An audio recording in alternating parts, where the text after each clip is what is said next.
Assalamualaikum warahmatullahi wabarakatuh. Halo teman-teman, perkenalkan nama saya Nur Aini. Saya akan mempresentasikan materi tentang membaca pemahaman interpretatif.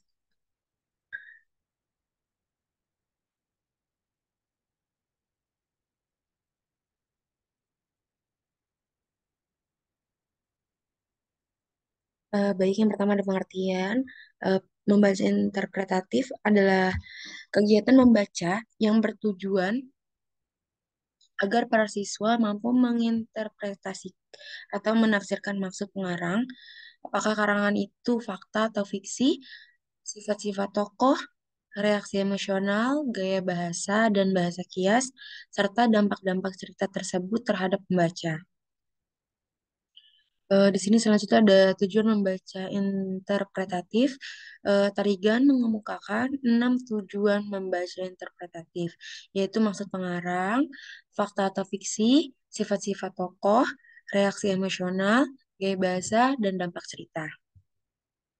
Baik, yang pertama ada maksud pengarang. Maksud pengarang adalah seorang pengarang menulis sesuatu untuk orang lain. Secara garis besar, jenis tulisan dapat berupa A. Deskripsi, B. Narasi, C. Eksposisi, D. Argumentasi, dan E. Persuasi pengklasifikasian.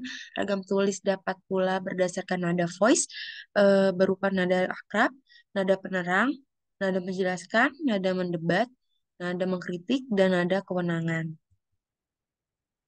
Di sini selanjutnya ada tulisan bernada akrab. Tulisan ini bersifat pribadi, yaitu suatu bentuk tulisan yang memberikan sesuatu yang paling menyenangkan dalam perjalanan diri penulis. Peranan yang paling penting dari tulisan pribadi adalah nilai yang terkandung di dalamnya. Penulis akan lebih sadar akan kehidupan itu sebab pikiran-pikiran mengenai kehidupan telah dilestarikan ke dalam kata-kata.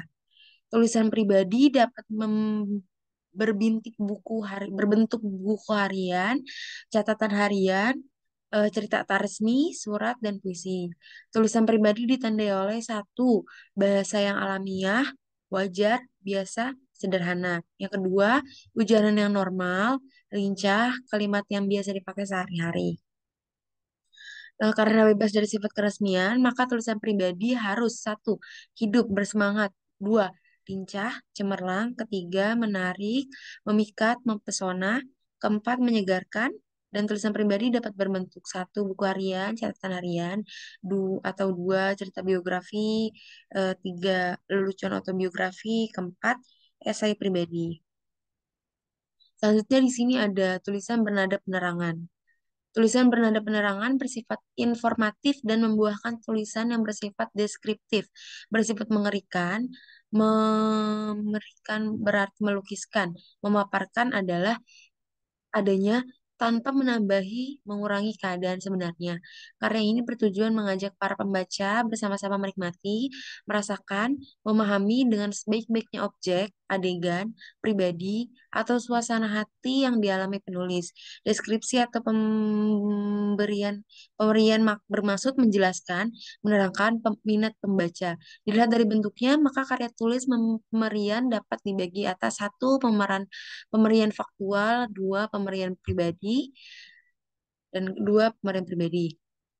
Selanjutnya ada tulisan bernada penjelasan. Tulisan bernada penjelas biasa disebut tulisan penyingkapan, berbeda dari tulisan yang bernada penyenerangan. Karena tujuannya tidak hanya sekadar menciptakan, memberikan, atau meyakinkan, tetapi menjelaskan sesuatu kepada pembaca, berbagai cara untuk mencapai tujuan tersebut. Misalnya pengklasifikasian, pembatasan, penganalisisan, penjelajahan, penafsiran, dan penilaian. Selanjutnya di sini ada tulisan bernada mendebat. Jika pengarang menggunakan nada mendebat atau nada berargumentasi, maka hasilnya adalah karya tulis persuasif. Beberapa kualitas yang dituntut untuk mencapai tujuan tersebut antara lain maksud dan tujuan penulis dinyatakan secara jelas dan terbuka. Tulisan persuasif harus menarik indera indera kita. Tulisan persuasif mempunyai argumen-argumen yang kuat dan logis. Tulisan persuasif harus bersifat dramatik dengan memanfaatkan ungkapan-ungkapan yang hidup dan kontras yang mencolok. Selanjutnya di sini ada Tulisan bernada kewenangan. Tulisan bernada kewenangan atau otoritatif menghasilkan karya ilmiah. Tujuan karya ilmiah yang bernada otoritatif ini ialah mencapai suatu gelar tertentu. Secara garis besar ada tiga jenis karya ilmiah dengan masing-masing kewenangan tertentu. Yang pertama ada skripsi untuk mencapai sarjana muda, yang kedua ada tesis untuk mencapai gelar sarjana, yang ketiga ada disertai untuk mencapai gelar doktor. Disertasi. Perbedaan antara skripsi, tesis, dan disertasi bersifat kualitatif, ditentukan oleh kualitas bobot yang terkandung di dalamnya. Perbedaan utama antara karya ilmiah dan karya sastra, khususnya dari segi pemakaian bahasa, ialah bahwa bahasa yang dipergunakan dalam karya ilmiah bersifat denotatif dan karya sastra bersifat konotatif. Karya ilmiah tidak mempergunakan kata-kata kias atau gaya bahasa yang beraneka ragam, sedangkan karya sastra justru sebaliknya, kaya akan kata-kata kias dan gaya bahasa. Selanjutnya di sini ada fakta atau fiksi. Membaca interpretatif adalah keterampilan menginterpretasikan atau menafsirkan isi bacaan tentang perbedaan antara fakta dan fiksi. Dengan kata lain, butir ini membicarakan perbedaan antara karya tulis fiksi dan non-fiksi. Pada tahap pertama, konsep-konsep fantasi dan realitas diperkenalkan dan dijelaskan dengan ilustrasi, kontras, serta membedakan kedua tipe sastra tersebut. Pada tahap kedua, menentukan realitas orang, tempat, peristiwa, para siswa diajarkan perbedaan antara fiksi dan fiksi dan dalam cerita. Para siswa memperhalus konsep-konsep mereka mengenai fiksi dan non-fiksi pada tahap berikutnya, yang diajarkan bahwa fiksi mungkin saja mengandung bagian-bagian yang dijelaskan atas realitas, dan non-fiksi pun mungkin saja mengandung bagian-bagian yang justru berlebihan, yang bergaris besar beraneka warna, atau pandangan yang berat sebelah. Lalu perbedaan utama antara fiksi dan fiksi terletak pada tujuan, tujuan narasi, non-fiksi seperti sejarah, biografi, dan cerita perjalanan adalah menciptakan kembali apa-apa yang telah terjadi secara aktual. Dengan perkataan lain, dapat dijelaskan dijelaskan bahwa non-fiksi mulai dengan mengatakan ini semua adalah fakta-fakta. Sedangkan narasi fiksi mulai dengan mengatakan kalau seandainya ini semua adalah fakta-fakta, maka inilah yang akan terjadi. Secara singkat dapat dikatakan bahwa narasi fiksi bersifat ilmiah realitas, sedangkan narasi non-fiksi bersifat aktualitas. Berbeda dengan penulis narasi non-fiksi, maka penulis fiksi tidaklah kaya akan memusatkan perhatiannya pada apa-apa yang telah terjadi secara yang berak yang beraktual. Tetapi justru pada realitas adalah menjadi tugas penulis fiksi untuk membuat tokoh-tokoh imajinatif menjadi hidup dalam karyanya. Dia harus dapat meyakinkan para pembaca bahwa motif-motif serta tindakan-tindakan para tokoh itu adalah real, nyata. Untuk melakukan hal itu, penulis sedapat mungkin mencerminkan bukan saja apa-apa yang dikatakan atau dilakukan oleh para tokoh tersebut, tetapi segala sesuatu yang mereka pikirkan, bagaimana perasaan mereka, serta mengapa mereka bertindak seperti itu. Penulis harus membuat para tokohnya sedemikian nyata, sedemikian real, sehingga para pembaca menaruh perhatian serta yakin akan hal-hal yang terjadi itu. Kalau tidak, maka jelaslah bahwa cerita fiksi itu akan menemui kegagalan. Cerita non-fiksi bersifat aktualitas. Aktualitas adalah apa-apa yang benar-benar terjadi, sedangkan realitas adalah apa-apa yang dapat terjadi, tetapi belum tentu terjadi. Selanjutnya di sini ada sifat-sifat tokoh. Membaca interpretatif adalah keterampilan menafsirkan sifat-sifat, ciri-ciri tokoh atau karakter. Kata ciri, sifat atau di sini mengandung pengertian yang mengacu kepada jenis-jenis karakteristik luar yang konkret yang mencerminkan kebiasaan, tingkah laku sehari-hari yang bersifat refleksi. Tidak tidak menunjukkan kecenderungan yang mengandung motivasi tertentu. Ciri-ciri seorang tokoh berdasarkan tindakan atau tingkah lakunya itu mungkin saja dipengaruhi oleh sifat-sifat yang dimilikinya. Berupaya mengenali sifat-sifat tokoh, menemukan peristiwa atau kejadian yang dapat menunjang pendapat mereka dan membuat ramalan-ramalan mengenai tingkah laku tokoh-tokoh tertentu berdasarkan pengetahuan mereka mengenai sifat-sifat para tokoh tersebut. Sifat-sifat tokoh, Bobot hakikat kemanusiaan dia ekspresikan sebagai kebutuhan-kebutuhan akan hubungan, transcenders, berpisah dari orang lain dan benda, identitas, mengenal atau mengetahui, kerangka acuan, mempunyai cara yang stabil berdasarkan klasifikasinya, ciri-ciri mak ciri-cirinya, maka setiap pribadi mempunyai orientasi tertentu di antaranya sebagai berikut. Orientasi reseptif, menerima apa saja. Orientasi eksploitatif, orientasi yang bersifat memeras atau menghisap. Orientasi penimbuhan, orientasi yang bersifat menumpik, menimbun. Orientasi perdagangan, orientasi produktif. Lanjut dari sini ada reaksi emosional. Kegiatan membaca interpretatif adalah melatih keterampilan menafsirkan reaksi emosional suatu karya tulis. Di sini dipusatkan pada dua aspek reaksi emosional, yaitu reaksi emosional sang pembaca pada Anabea tipe karya sastra, reaksi-reaksi emosional terhadap para tokoh di dalam karya sastra. Mengenal reaksi-reaksi emosional para tokoh dalam cerita-cerita yang mereka baca, serta menentukan persamaan-persamaan dan perbedaan-perbedaan antara reaksi-reaksi para tokoh fiktif itu dengan reaksi-reaksi mereka sendiri. Emosi mempengaruhi kita dalam kehidupan, baik dalam penyesuaian diri secara perorangan maupun secara kelompok. Mengenai hal ini, ada beberapa yang perlu diperhatikan, antara lain, emosi dapat menambah kesenangan terhadap pengalaman sehari-hari. Emosi mempersiapkan tubuh kita untuk peran tertentu. Emosi dapat bertindak sebagai suatu bentuk komunikasi. Emosi dapat mengganggu kegiatan-kegiatan mental. Emosi dapat bertindak sebagai sumber-sumber penilaian sosial dan penilaian sendiri. Emosi mempunyai interaksi sosial. Emosi meninggalkan dampaknya pada ekspresi wajah dan mimik. Ciri khas emosi-emosi tersebut antara lain, emosi biasanya kuat, hebat, berapi-api. Emosi sering-sering kelihatan muncul. Emosi biasanya bersifat sementara atau tidak kekal. Responsi mencerminkan kepribadian. Emosi sering berganti kekuatan. Emosi dapat ditemukan dengan gejala-gejala tingkah laku. Selanjutnya di sini ada gaya bahasa. Keterampilan dan kemampuan menafsirkan gaya bahasa dan bahasa kias merupakan butir kelima dari kegiatan membaca interpretatif.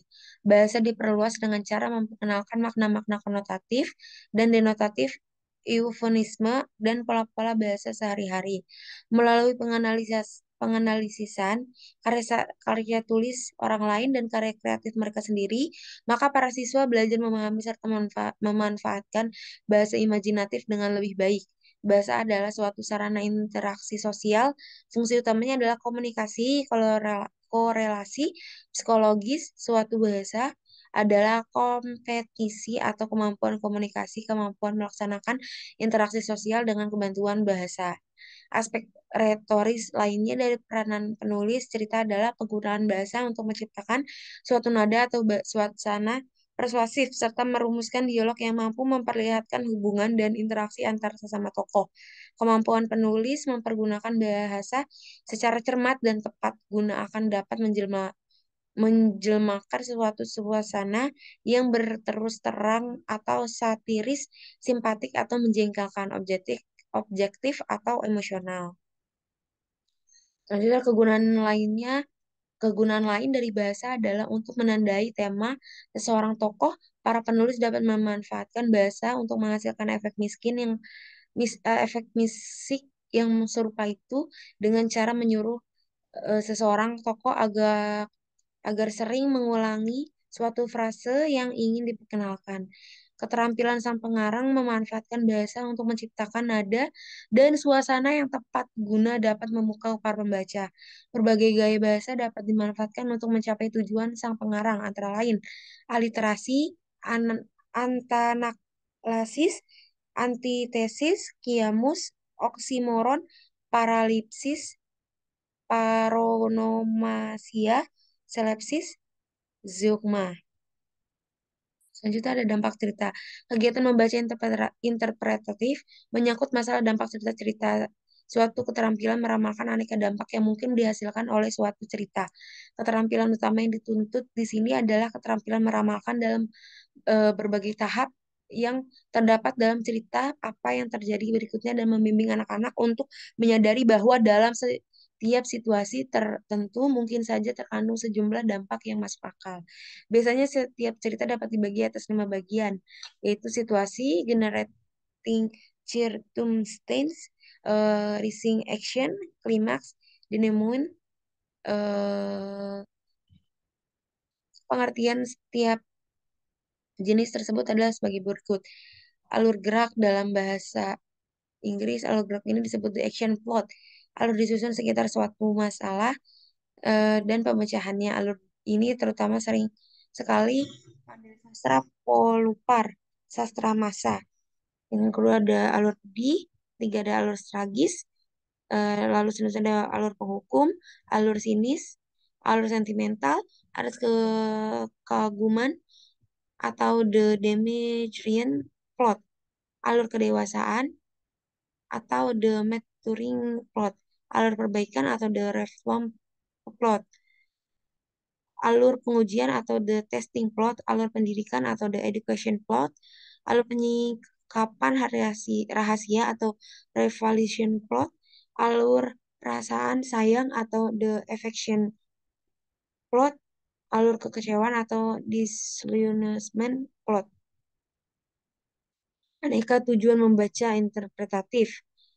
Menurut Otto dan Chester dalam Tarigan, dalam kegiatan membaca interpretatif, ada beberapa tujuan yang hendak dicapai. Tujuan itu terbagi atas 3 tingkatan. Tingkatan A sampai C, kelas 2 sampai kelas 1 sampai kelas 2 sekolah dasar, agar siswa dapat mempertimbangkan, memikirkan maksud dan tujuan sang pengarang, memperhatikan realitas atau fantasi, memperhatikan sifat-sifat dan motif-motif para tokoh, memperhatikan reaksi-reaksi emosional, memperhatikan tamsil-tamsil yang berhubungan dengan panca indera, meramalkan pengasuh, akibat, dan dampak-dampak cerita. Yang kedua ada tujuan tingkat D, kelas 3 sampai 4 sekolah dasar, agar siswa dapat menentukan tujuan dan sikap sang pengarang, menetapkan fakta atau fiksi, menentukan sifat-sifat dan perubahan-perubahan para tokoh, memperhatikan reaksi-reaksi emosional para tokoh, memperhatikan gaya bahasa, bahasa kias yang terdapat pada bacaan, meramalkan pengaruh atau dampak-dampak cerita.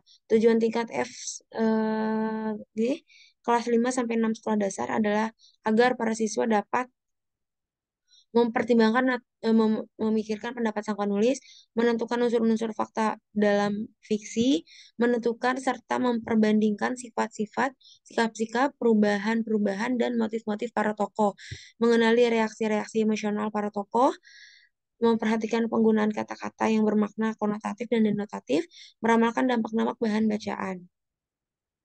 Baik, terima kasih. Selanjutnya, saya akan membacakan kesimpulan. Membaca interpretatif bertujuan agar para siswa mampu menginterpretasikan atau menafsirkan maksud pengarang, apakah karangan itu fakta atau fiksi, sifat-sifat tokoh, reaksi emosional, gaya bahasa atau bahasa kiasan, serta dampak-dampak cerita tersebut terhadap pembaca. Baik, sekian pemaparan materi dari saya. Selebihnya, kurang lebihnya mohon maaf. Wassalamualaikum warahmatullahi wabarakatuh.